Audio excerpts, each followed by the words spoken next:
Cuando un magnate de la construcción es asesinado, Stan era un hombre fuerte. su esposa pasa a ser la principal sospechosa.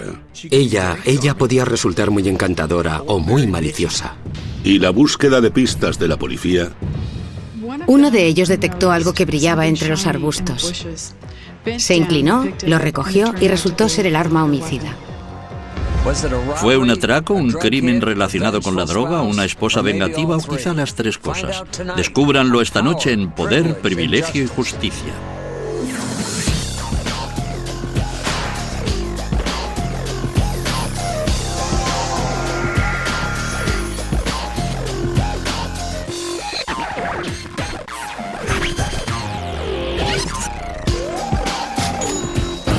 Crímenes imperfectos, ricos y famosos. Vicios de Miami. Viernes 7 de marzo de 1986, 5:30 de la mañana. Las sirenas taladran el silencio de la madrugada en el elegante barrio residencial de Coconut Grove, en Miami, cuando la policía llega a la puerta de una mansión de piedra caliza. Dentro el escenario es todo menos magnífico. En un dormitorio del piso superior, aparentemente al magnate millonario de la construcción, Stanley Cohen, le han disparado mortalmente mientras dormía. Su esposa Joyce cuenta a la policía que unos intrusos son los responsables del crimen. Fue como sacado de un guión de corrupción en Miami. El miembro de la Jet Set, Stan Cohen, había ganado una fortuna en el negocio de la construcción. Tenía una esposa joven y atractiva a la que le gustaban las drogas y las fiestas. Encontrar personas que hubieran querido verle muerto era fácil. Encontrar al asesino resultaría ser mucho más difícil. Stanley Cohen murió en su mansión de 25 habitaciones en Basehor Drive, una de las calles más prestigiosas de Coconut Grove, jalonada de casas multimillonarias.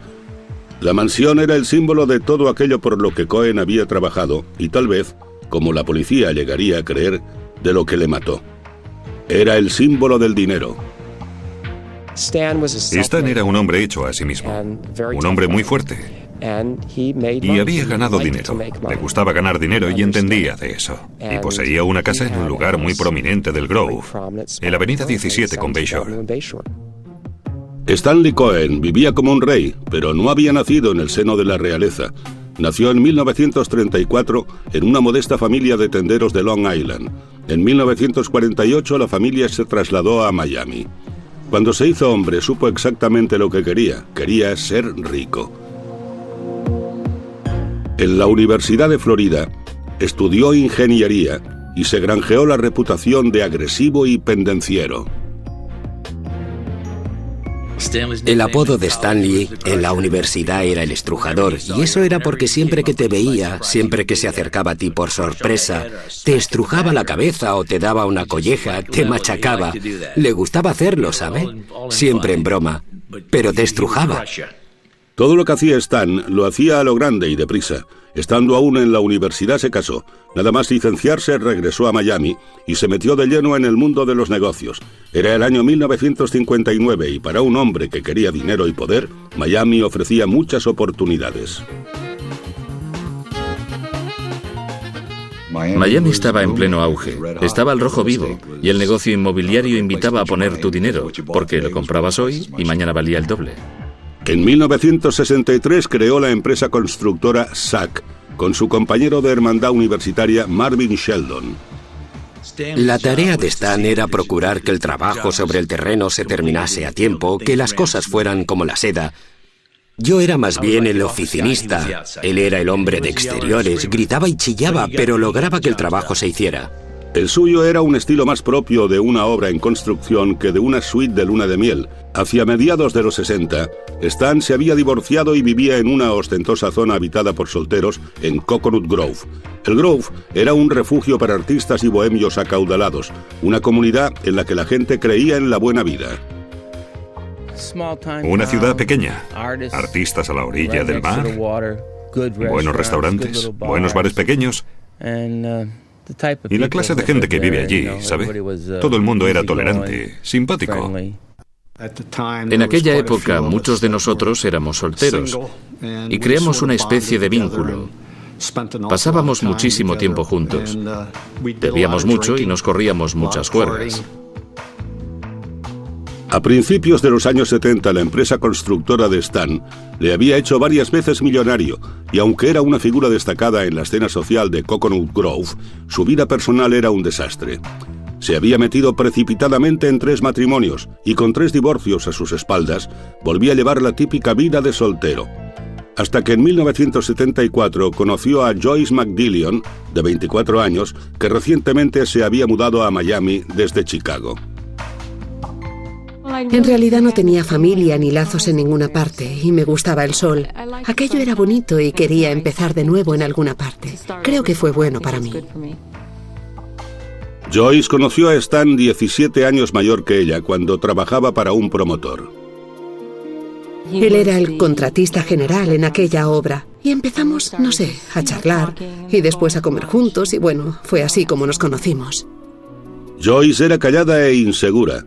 Stan era seguro de sí mismo y poderoso. En menos de un año se prometieron. Se enamoraron y se casaron. Stanley no tardaba mucho en enamorarse o en casarse. Pero Stan no quería casarse en Miami. Otra vez no. Mi marido conocía a tanta gente en Miami que dijo, no podemos casarnos aquí porque habría que invitar a muchísima gente y propuso, nos iremos a Las Vegas. Fue muy emocionante. Yo era joven, fue muy emocionante. El ascenso social puede ser emocionante, pero también puede ser traicionero. Joyce Cohen no tenía ni idea de lo difíciles que se le iban a poner las cosas. A su regreso, el matrimonio de cuento de hadas de Joyce Cohen pierde el control, ya que Cenicienta descubre la cocaína. En el invierno de 1975, los recién casados Stan y Joyce Cohen se mudaron a una imponente mansión en Bayshore Drive. Solo un año antes, Joyce era una secretaria que cobraba el sueldo mínimo. Ahora de repente era la esposa de un millonario. Aquello debió suponer una conmoción para la tímida nueva señora Cohen. Era auténticamente un pez fuera del agua. Tenía que llevarse bien con los amigos de Stan y sus esposas, algunas de las cuales tenían edad suficiente para ser su madre. Muy al principio de su relación con Stanley, era muy tímida, muy humilde y muy sencilla. No sabía mucho sobre las cosas buenas de la vida. Era solo una chica muy amable. Al principio, a mí personalmente no me gustó mucho, porque no era una persona muy sociable. En las fiestas que organizábamos se sentaba a un lado y parecía no encajar. Eso, por supuesto, a Stan no le gustaba. Quería que ella formara parte del grupo. Stan empezó a convertir a Joyce en la clase de mujer que encajaría en su mundo, y la animó a dedicarse a su afición, el diseño. Tenía gusto para la decoración. Mezclaba antigüedades con cosas nuevas y todo eso. Su casa era muy bonita y ella lo decoraba todo. Tenía muy buenas aptitudes. Joyce creó su propia empresa de diseño de interiores con el respaldo del dinero de Stan. Gradualmente fue ganando confianza en sí misma. Empezó a vestirse mejor, a hablar más cuando estaba entre la gente y a disfrutar de las pieles, las joyas y la ropa de diseño que acompañaban el hecho de ser la señora Cohen. Stan Cohen hizo de Joyce Cohen lo que ella acabó siendo, una persona de intensa vida social. Le proporcionó joyas, pieles, un jaguar y todo lo demás. Joyce no tenía todo eso.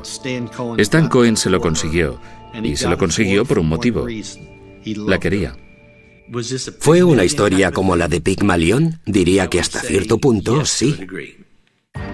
Stan también enseñó a Joyce a esquiar y viajaban regularmente a Aspen, Vail y Steamboat Springs, Colorado. Íbamos a distintos lugares con nuestros amigos y una vez fuimos a Steamboat y le encantó. Stan era en el fondo un vaquero. En un viaje a Steamboat Springs, Stan vio la posibilidad de hacer realidad su sueño de vaquero. Compró un terreno de 260 hectáreas y le dio el nombre de Wolf Run Ranch. Fue una costosa fantasía, $150,000 por la tierra y otros miles para convertirla en un rancho de verdad. Uno de los motivos por los que a Stanley le gustaba tanto Steamboat Springs eran los caballos. Construimos allí una hermosa casa para él con un establo. Stan pronto inició otros proyectos inmobiliarios y de construcción en Steamboat Springs. Después compró un jet privado, un Saberliner 40 EL de $400,000 para viajar de Florida a Colorado. Un jet privado es un símbolo de estatus entre los ricos. No era de extrañar que alguien como Stan Cohen quisiera uno. Pero a principios de los años 80, un nuevo símbolo de estatus aparecía en el sur de Florida, y lo hacía con fuerza: la cocaína.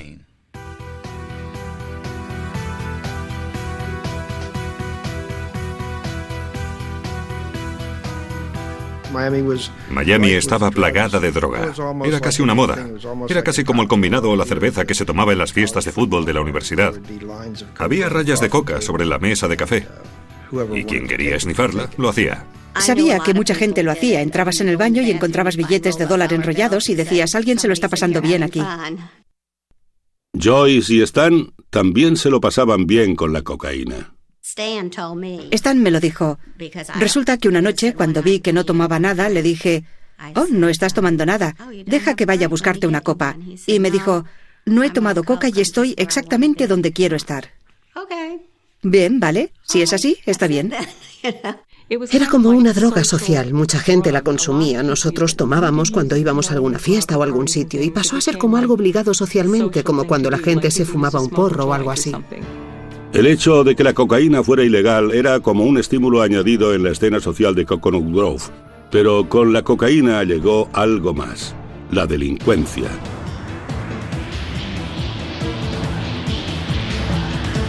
Esa ola de delitos alimentados por la droga dio origen a un aterrador tipo de robo llamado invasión de hogar. Criminales armados estaban irrumpiendo en las casas y robando a las personas a punta de pistola. Stan instaló un sofisticado sistema de alarma. Después, todavía nervioso por los robos, tomó una fatídica decisión: compró un arma de fuego para la casa. Pero la verdadera amenaza que planteaba la cocaína no estaba fuera de la casa de Stan, sino dentro. Joyce estaba cayendo en la dependencia y su personalidad estaba cambiando. Joyce, que era 17 años más joven que Stanley, no quería volver a casa y acostarse a las 10 o a las 11 de la noche. Era consciente de su posición en la vida y de que era muy atractiva. Estaba delgada, era muy bien parecida, quería salir, bailar y pasárselo bien. La que antes había sido tímida secretaria se había convertido en una mujer que vivía para salir e ir de fiesta, y Stan, en su mediana edad, no podía seguir su ritmo. Si ella hubiera consumido cocaína como un pasatiempo, no le habría avergonzado tanto, pero el hecho de que consumiera tanta cantidad le hirió. Notamos un cambio en su personalidad y hacíamos preguntas. La gente decía: oh, ha tomado cocaína. Me parece que con Joyce llegó a ser un problema más serio que cuando empezaron. Creo que llegó a crear un problema en su matrimonio. En diciembre de 1985, la pareja decidió que necesitaba pasar un tiempo separada. Joyce salió en el jet rumbo a Steamboat Springs para pasar todo el invierno. Stanley se me quejó amargamente. Creo que Joyce había destrozado el coche 4 o 5 veces allí, y yo sabía que consumía cocaína. Stanley me lo había contado. Stanley empezó a pasar más tiempo en Miami. Joyce empezó a pasar más tiempo en Steamboat Springs. Salió a la luz más tarde que había infidelidades por parte de ambos cónyuges. En Coconut Grove circulaban rumores de que Stan estaba ya harto. Stan había logrado con éxito integrar a Joyce en su mundo. Ahora ella era adicta a ese mundo literalmente. Su matrimonio estaba al borde del abismo y Stan y Joyce se hallaban en una peligrosa encrucijada.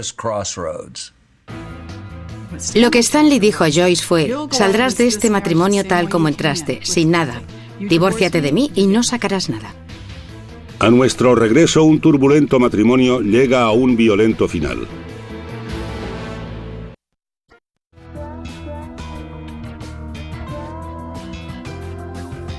Era la primavera de 1986 y el matrimonio de Stan y Joyce hacía aguas. Un hombre rico de mediana edad se casa con una mujer pobre pero bella y más joven. Añadan la cocaína, las fiestas y las infidelidades y obtendrán la receta del desastre. Era solo cuestión de tiempo que algo sucediera. Joyce había pasado el invierno en su rancho de Steamboat Springs, mientras Stan permanecía en Miami. En marzo de 1986, Joyce regresó a la casa de Coconut Grove. Desde fuera parecía que el matrimonio volvía a ir por buen camino. Todo el mundo discute. Todo el mundo tiene días en que dice, oh, Dios mío, ¿sabe? Por lo que yo veía, su matrimonio no distaba mucho del mío o del de cualquiera. Cualquiera que lleve casado 10 años. Yo estoy segura de que esa mujer diría unas cuantas veces, voy a pedir el divorcio, ¿sabe? Los matrimonios no son perfectos. Si realmente había algún problema, yo no lo sé. Para nuestro aniversario me regaló un anillo de diamantes que fue un regalo especial. No creo que alguien que está a punto de divorciarse de su esposa la lleve a una joyería y encargue que diseñen un anillo y que lo fabriquen. Pero si dentro de la mansión Cohen la atmósfera estaba mejorando, fuera no lo hacía. Por todo Coconut Grove, los robos en el interior de las casas iban en aumento. Cada noche Stan conectaba el sofisticado sistema de alarma de la mansión. Cada noche se aseguraba de que su arma estaba en la mesilla de noche. Creía estar a salvo. Nada podía estar más lejos de la verdad. La noche del 6 de marzo, Stan se acostó temprano. Joyce se quedó levantada, reuniendo objetos para una subasta.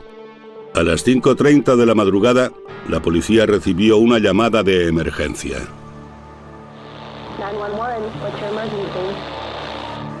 Joyce Cohen había llamado al 911 histérica diciendo, ha pasado algo, mi marido está herido. La policía llegó enseguida. La puerta principal estaba abierta. Habían destrozado la puerta posterior de cristal que daba a la cocina. Y su marido yacía muerto en la cama con 4 disparos de arma de fuego en la nuca. Stan yacía de bruces y desnudo sobre la cama. Los sanitarios intentaron sin éxito reanimarle y la policía se dispuso a examinar el escenario del crimen. A las 6:30 de la mañana se llevaron a Joyce a la comisaría para interrogarla. Joyce dijo a la policía que a las 11:30 de la noche oyó ruidos extraños fuera. Preocupada, fue a despertar a Stan. Stan se levantó con la intención de sacar el arma del cajón. Yo le dije, ¿por qué lo haces? Y él dijo, bueno, déjame ir solo a comprobar qué pasa. Y salió al exterior, dio la vuelta a su coche o a su todoterreno, volvió a entrar y me dijo, no pasa nada, y después volvió a la cama. Había dejado el arma sobre la mesilla de noche y yo le pregunté por qué no la guardaba y dijo, no, tú déjala ahí. Joyce dijo que no había vuelto a conectar el sistema de seguridad porque iba de un lado a otro de la casa y no quería activar el sensor de movimiento. Declaró que alrededor de las 5 volvió a oír ruidos, esta vez dentro de la casa. Pude ver desde el otro lado del pasillo que había alguien que salía por la puerta y dijo algo así como, larguémonos de aquí. Pero no vi a ninguna otra persona. Solo vi a una persona. Fue entonces cuando subí corriendo y encontré a Stan. La policía tomó muestras para ver si Joyce tenía residuos de pólvora encima y continuó interrogándola. Al final las preguntas pasaron a ser más personales. Empezaron a hacerme preguntas como, ¿cuándo tuvo relaciones sexuales por última vez con su marido? Entonces fue cuando les dije, ¿por qué me preguntan eso? Y a partir de ese momento ya no quise hablar con ellos. Solo quería volver a casa y dormir. Joyce interrumpió bruscamente el interrogatorio y exigió hablar con su abogado. También exigió que la policía abandonara su casa. Llevaban 2 o 3 horas en la casa realizando su investigación. Llamaron a la casa, hablaron con el agente al mando y dijeron que salgan todos de la casa. Tendremos que obtener una orden judicial para poder volver a entrar en ella. El abogado de Joyce creyó que no eran las pruebas del asesinato lo que preocupaba a Joyce, sino las pruebas de la presencia de drogas. Me enteré de que podía haber cocaína en su casa. Y la policía quería volver a entrar en la casa después de que, al no llevar orden judicial, se les dijo que se fueran. Querían que ella les diera su consentimiento. Ross quería que la policía prometiera no juzgar a Joyce por posesión de drogas a cambio de que ella les diera acceso a la casa. Les dije, pueden llamar a cualquiera de los ayudantes del fiscal del estado si me aseguran que, si encuentran cocaína en la casa, no imputarán a la señora Cohen. Si me hubieran dicho que sí, habría aceptado con gusto que efectuaran el registro. Hasta entonces, Alan se negaba a permitirles volver a entrar. Mientras las horas pasaban, el escenario del crimen se deterioraba y, entre tanto, el cuerpo de Stan Cohen seguía en el interior. Decir que fue un extraño giro de los acontecimientos sería decir poco. A los investigadores se les niega el acceso al escenario del crimen y lo hace la esposa de la víctima. ¿Tenía miedo de que encontraran drogas o temía que encontraran algo más? A nuestro regreso, la policía descubre pruebas incriminatorias en el jardín delantero de los Cohen. 7 de marzo de 1986, 8:30 de la mañana. 3 horas después de haber sido llamados al escenario de un asesinato, la policía esperaba una orden de registro, ya que Joyce Cohen y su abogado les impedían la entrada en la mansión. Dado que el cuerpo de Stan Cohen seguía dentro, el tiempo era esencial. Los investigadores saben que los crímenes se resuelven con más facilidad en las horas inmediatamente posteriores. Cada minuto que pasa otorga más ventaja al criminal con respecto a la investigación. La policía tuvo que esperar horas antes de poder llevar a cabo la investigación del escenario del crimen dentro de la casa. Pero aunque la policía de Miami no podía entrar en la mansión Cohen sin una orden judicial, tenía libertad para buscar fuera. Uno de ellos detectó algo que brillaba entre los arbustos. Se inclinó, lo recogió y resultó ser el arma homicida, el arma que se empleó en el asesinato. Así fue como pasó. El arma resultó ser además la que Stan Cohen guardaba en su mesilla de noche, pero parecía que le habían limpiado las huellas dactilares. Entretanto, el cuerpo estaba aún en la casa, y al día siguiente, los medios de comunicación contaban historias de cómo la viuda había impedido la entrada de la policía en la casa. Eso, sin duda, a los ojos de mucha gente, fue un signo de culpabilidad, aunque no fuera así exactamente como sucedió. Finalmente, a las 2 de la madrugada, tras habérsele negado el acceso al escenario del crimen durante 8 horas, la policía obtuvo una orden judicial para volver a entrar en el hogar de los Cohen. Pero a causa de la demora, el forense tuvo dificultades para determinar la hora de la muerte. Según su opinión, lo más probable era que el crimen se hubiera producido aproximadamente entre las 2 y las 3 de la madrugada, aunque podía haber sido las 5 de la mañana. La policía hizo otro descubrimiento crucial en el baño de arriba. Un pedazo de pañuelo de papel. En él encontraron residuos de pólvora y del maquillaje de Joyce. En la mañana de autos, la policía pasó un algodón por las manos de Joyce Cohen en busca de residuos de pólvora y los encontró. Los hallazgos parecían sustentar lo que los investigadores habían sospechado desde un principio. Siempre resulta sospechoso que desde el primer momento a la afligida esposa le preocupe más que la policía registre su casa a que puedan llegar a incriminarla. Por lo tanto, desde el primer instante era normal que Joyce Cohen despertara sospechas. El inspector del caso prácticamente anunció que iban a resolverlo de inmediato, y creo que ya en ese momento pasé a ser su blanco. Pero la policía consideraba que todavía no tenía suficientes pruebas para arrestar a Joyce, aunque estaban seguros de que estaba involucrada. La teoría policial era que Joyce había matado a Stan, temiendo que un divorcio la dejara sin un céntimo y la privara de su recién adquirido estatus. Joyce era una persona que llevaba mucho tiempo dándose buena vida. Se desplazaba en jet y acudía a fiestas en los lugares más bonitos, alternaba con la alta sociedad de Miami y también de Colorado, e iba a perderlo todo. Iba a ser echada de la casa sin nada. Joyce y sus amigos tenían una versión distinta. Yo pensé que habría sido algún trapicheo de drogas que había salido mal, o que Stan había molestado a alguien a quien no debía molestar. Era un hombre que nunca había estado vinculado a nada peligroso. No tenía un círculo de amigos, ni un trabajo en el que estuviera en peligro. No tenía negocios sucios. Creo que tuvo algo que ver con sus transacciones. Él había dicho que iba a ganar mucho dinero y que se iba a retirar, ¿sabe? Pronto. Al parecer, había indicios de que estaba blanqueando dinero con la droga. No sé, pero creo que eso tuvo algo que ver con su muerte. Pero en menos de una semana, la policía encontró otra prueba forense que incriminaba a Joyce. Había pedazos de pañuelo de papel, pedazos de pañuelo en la pistola que se consideraba el arma homicida, lo que parecía indicar que la habían limpiado. Y la policía logró relacionar esos pedazos del arma con el pañuelo de papel encontrado en el escenario del crimen. Es un papel similar al del pañuelo hallado en la papelera del cuarto de baño de Joyce, en el que había moco suyo. También había bismuto, un elemento presente en los cosméticos, y también una marca del retroceso del arma. Usaron esa prueba para decir: lo que sucedió fue lo siguiente. Joyce Cohen sacó un pañuelo de papel, se limpió la nariz y la cara, y así fue como el moco nasal y el maquillaje pasaron al pañuelo. Después cogió ese pañuelo, vio el arma en el suelo junto a la cama, la limpió y la arrojó por el balcón, y después escondió ese pañuelo de papel.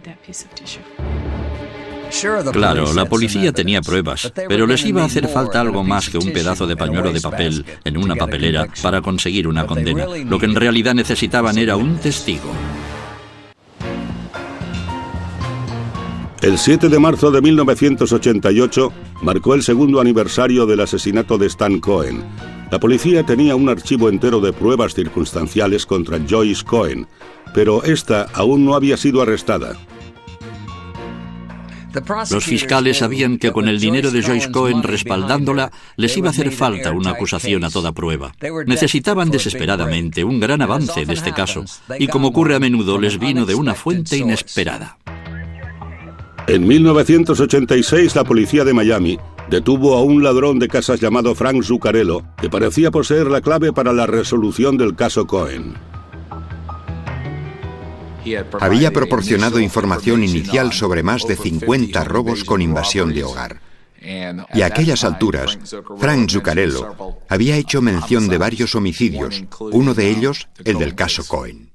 A Zuccarello le iba a caer una seria condena. Estaba dispuesto a intercambiar información por lenidad. Dijo que había sido el jefe de la banda de ladrones que había matado a Stan Cohen. Frank Zuccarello identificó a dos personas más: Tommy Lamberti y Anthony Caracciolo, como miembros de una banda dispersa de ladrones con invasión de hogar. Consiguió su acuerdo. Dicho acuerdo garantizaba que, a cambio de un testimonio veraz, se declararía culpable de 2 de los robos con invasión de hogar que había confesado, y que ellos coordinarían las diligencias con el condado de Broward, etc. De ese modo, cumpliría menos de 2 años de condena. A cambio del trato, Zuccarello contó a la policía una historia que dejaba a Joyce Cohen como una codiciosa asesina.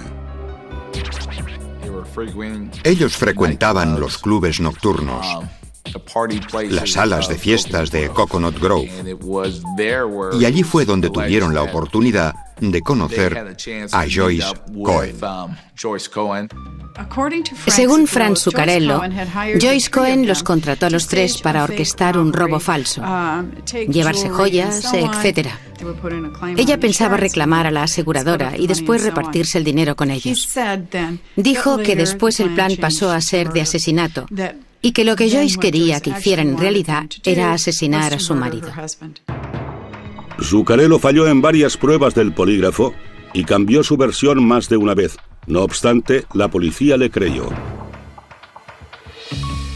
Según Zuccarello, el ejecutor fue Anthony Caracciolo, en ese momento en prisión por otros cargos de robo.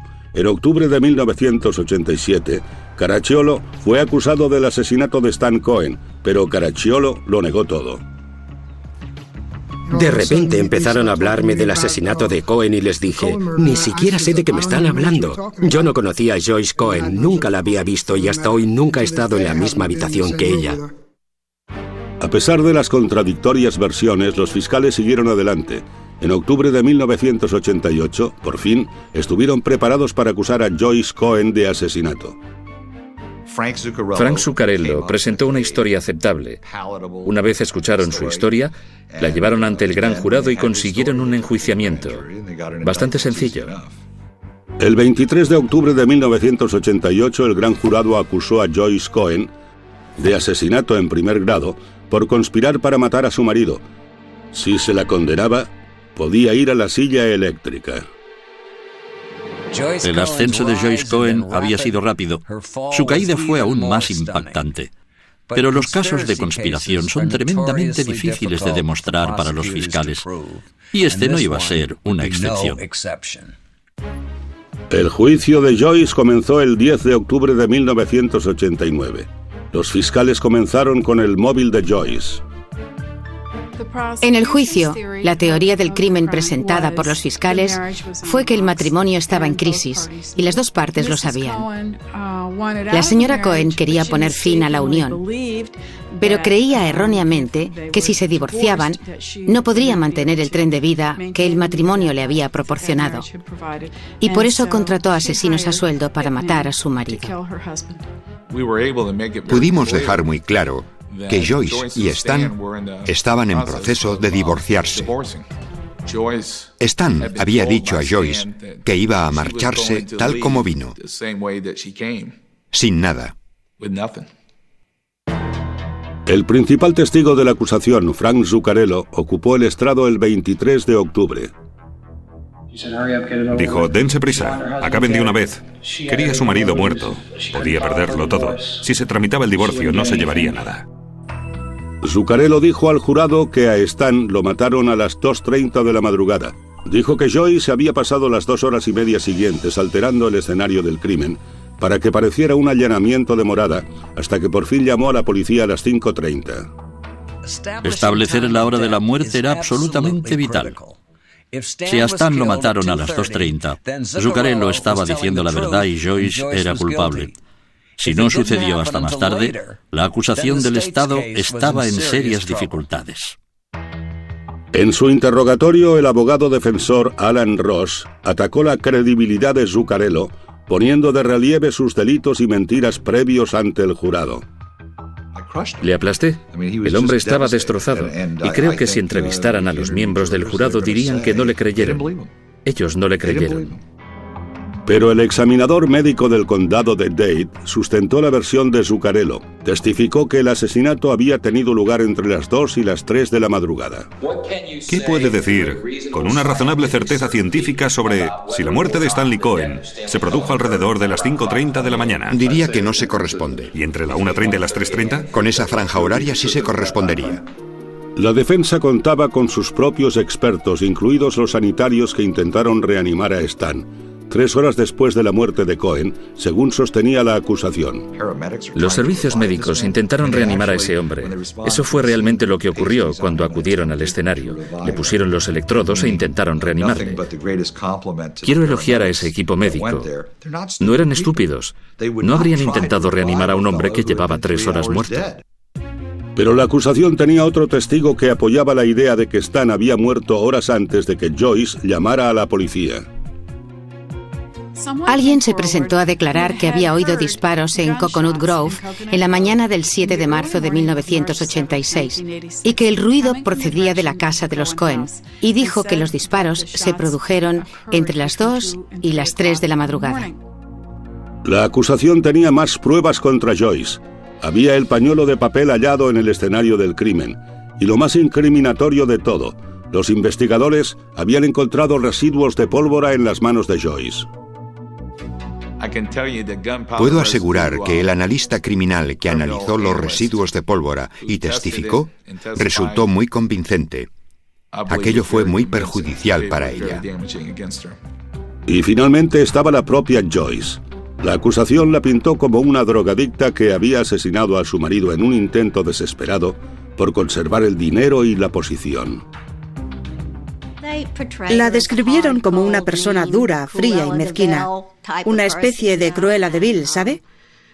Y dijeron que había planeado, engañado, conspirado e ideado cómo deshacerse de Stan. La gente creyó que yo era algo que no era.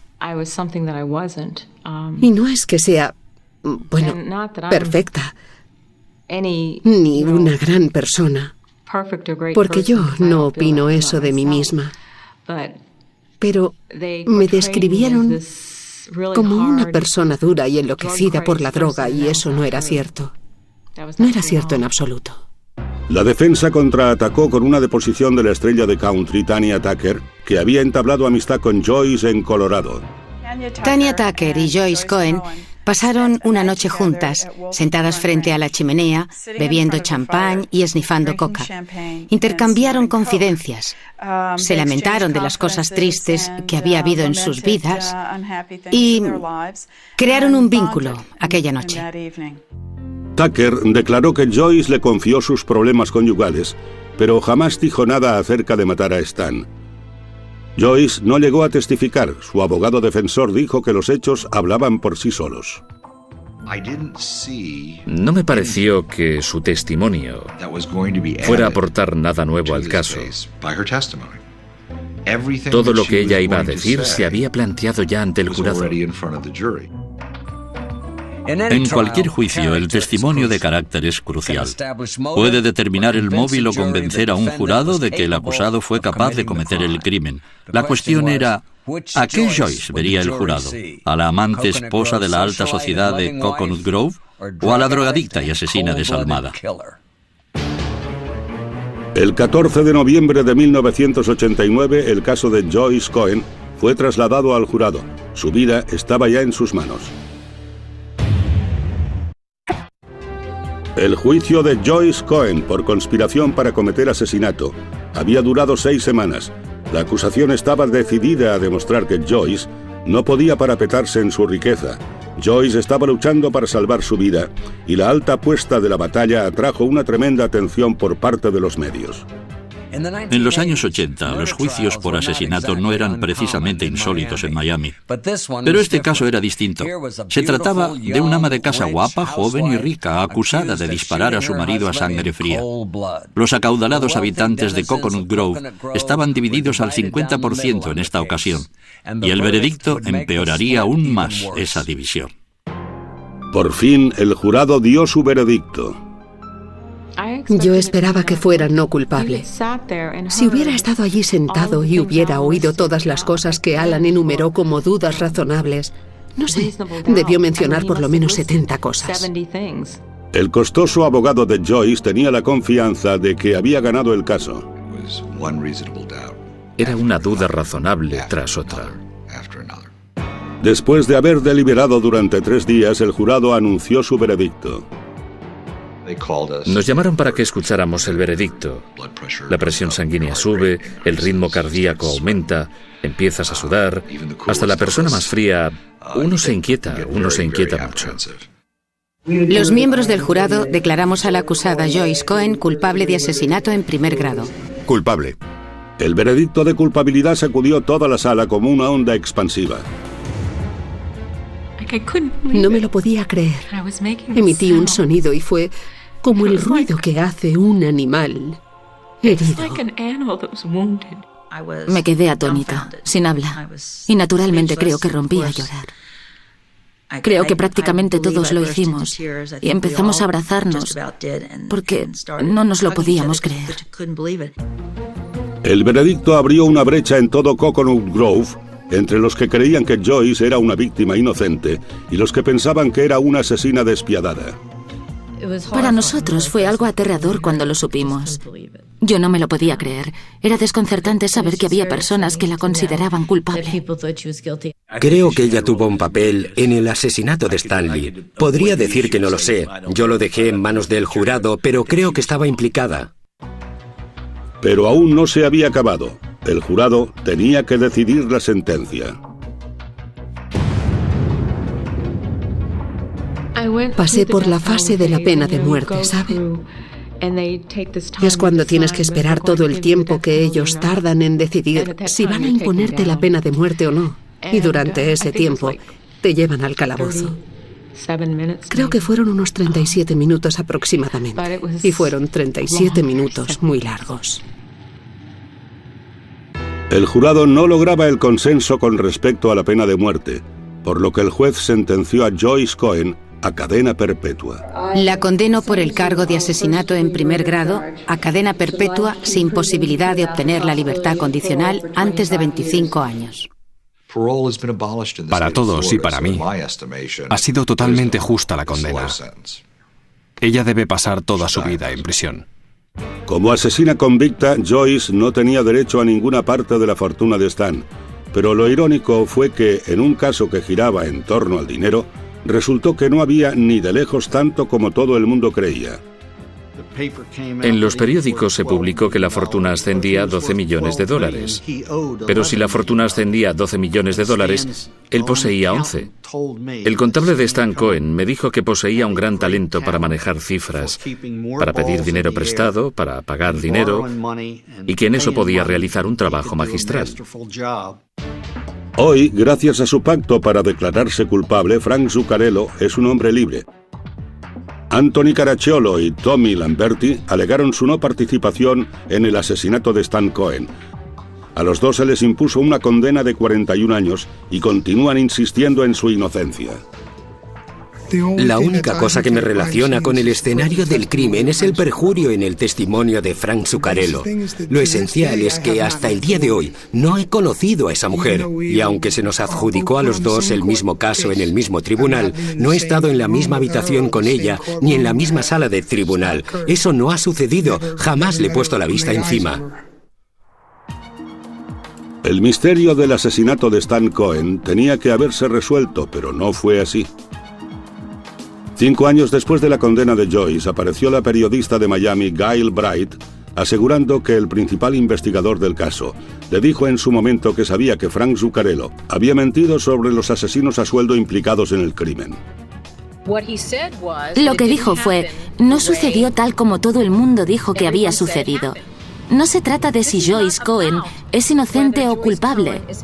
Se trata de que fue condenada en base a pruebas que a mí me dijeron que habían sido falseadas. Gail Bright llama a Alan Ross y le dice: Alan, no me mates. Espero que me perdones.